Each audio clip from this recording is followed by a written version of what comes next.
Sejam bem-vindos ao Saúde, Cultura e Viagem. Eu sou Amália Luciteles, endocrinologista, e hoje eu tô de azul, em homenagem aos diabéticos. Essa é a cor escolhida pela Sociedade Brasileira de Diabetes para lembrar e falar sobre a doença. Inclusive, eu sou membro dessa sociedade, eu estou desenvolvendo um mestrado na área de diabetes, então eu gosto muito de estudar o assunto. Atualmente, nós temos 16 milhões de brasileiros diabéticos no Brasil. E com a sua ajuda, esse vídeo vai chegar a todos eles e essas informações valiosas também chegarão. Ou então compartilhe, comenta, fala sobre o que você viu aqui, tá? Se você viu meu último vídeo, você sabe que o 10º fato que eu comentei é que os diabéticos têm um risco maior de desenvolver doença grave relacionada ao coronavírus. Mas caso você não tenha visto, está aqui no canal o vídeo disponível e eu convido você também para se inscrever, ativa o sininho para você receber sempre atualizações, tá? Então, você sabe que o diabético ele tem um risco maior, mas por que o diabético tem um risco maior, né? A gente sabe que o diabetes faz parte de um grupo de doenças que causam o que a gente chama de inflamação oculta no nosso corpo. O estado de hiperglicemia, que é o açúcar alto, seja por falta de insulina ou resistência à ação da insulina, uma combinação, isso faz com que o sistema imunológico tente equilibrar de alguma forma essa inflamação e direciona esforços para isso, mas para isso ele acaba tirando células de defesa que estariam direcionados para defender você de vírus, bactérias. Então, nós acabamos dividindo as forças. E claro que isso vai piorando na medida que você vai associando outros problemas, a idade, o tempo de diabetes, se está muitos anos com a doença descompensada.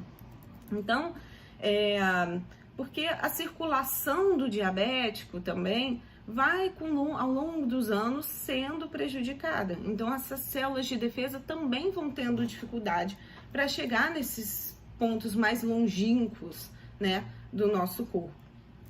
Então, eu gravei aqui para vocês essas 4 dicas de ouro para ajudar vocês diabéticos a se prevenir, a se cuidar nesses tempos de coronavírus. Primeira dica de ouro: monitorização. Cuide-se. Medições de glicemia capilar. Você não precisa usar insulina para fazer os testinhos. Qualquer paciente pode fazer as medições. Você pode fazer a glicemia capilar ou usar os sensores, né, sem fio. O que eu recomendo nesse tempo de crise, se você não tem o hábito de ficar fazendo o testinho, caso você queira, uma medição 2 vezes por dia já é suficiente. Mas o mais importante é você não fazer sempre no mesmo horário. É importante nós entendermos como a glicose está flutuando ao longo do dia.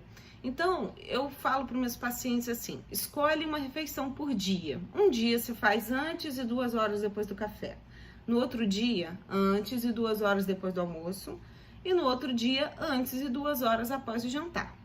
A meta de bom controle glicêmico, para você que não tem muitas comorbidades, nunca infartou, é relativamente jovem, é em torno de 100 para antes das refeições e em torno de 140, 160, 2 horas depois. Mas se você já é mais idoso, já infartou, ou tem outras doenças, asma, DPOC, enfim, a meta para você é antes das refeições em torno de 120 e 2 horas depois, entre 160 até 180 é aceitável. Se ficar 3 dias descontrolado, isso pode ser um sinal que você precisa ajustar a sua medicação. Então, marca aí uma consulta com o seu médico, tá? Segunda dica de ouro: vacine-se para outras doenças respiratórias, né? Além de se proteger, você evita pegar alguma doença séria que precise de internação hospitalar, né? E nós sabemos que existe uma previsão de sobrecarga do sistema de saúde, então você não vai querer precisar do sistema de saúde agora no momento de crise, né? E outros vírus ameaçam o diabetes, não é só o coronavírus.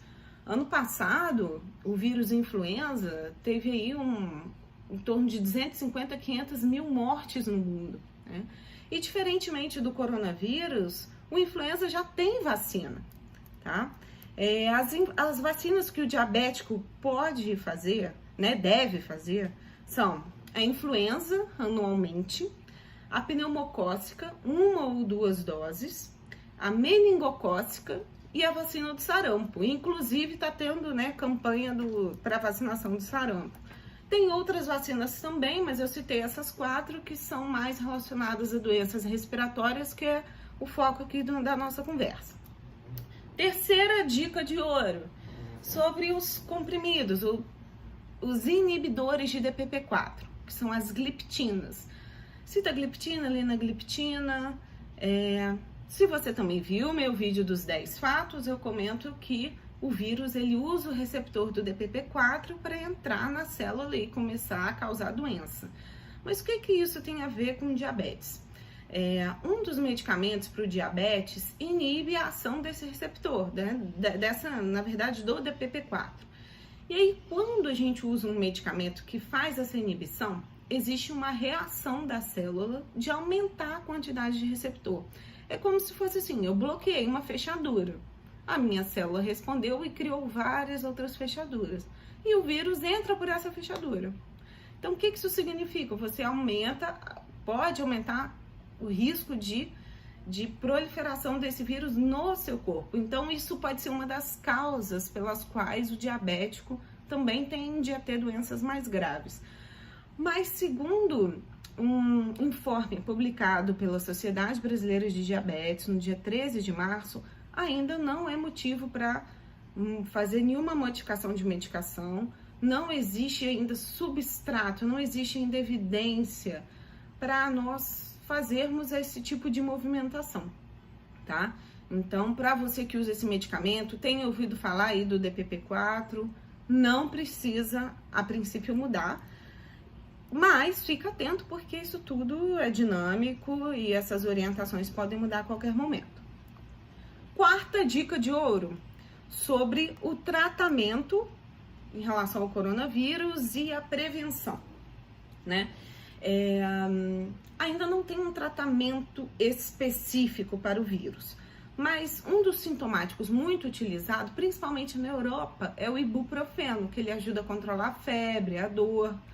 Mas o que eles estão vendo, né, pela epidemia que está acontecendo na Itália, e já há uma recomendação oficial na França, o ibuprofeno ele está aumentando a gravidade dos casos. Então, para controlar a febre, use, se possível, paracetamol ou dipirona e evite o ibuprofeno. Por enquanto, é essa recomendação que está havendo ainda em outros países. Ainda nenhuma sociedade brasileira se posicionou, mas é essa a recomendação. Em relação à prevenção, vitamina C, zinco, cúrcuma, dormir bem, fazer atividades físicas 30 minutos todos os dias, isso tudo a longo prazo deixa o seu corpo mais saudável. E caso você tenha contato com o vírus, a tendência de você ter uma doença grave é menor. Lembra que eu falei da inflamação oculta? Quando nós usamos alimentos pesados, álcool, dormimos mal, isso também gera inflamação. E é isso que a gente tem que evitar, tá bom? Espero que você tenha curtido, que você tenha chegado até o final. Curta, compartilhe, comente aqui embaixo, tá bom? Até a próxima!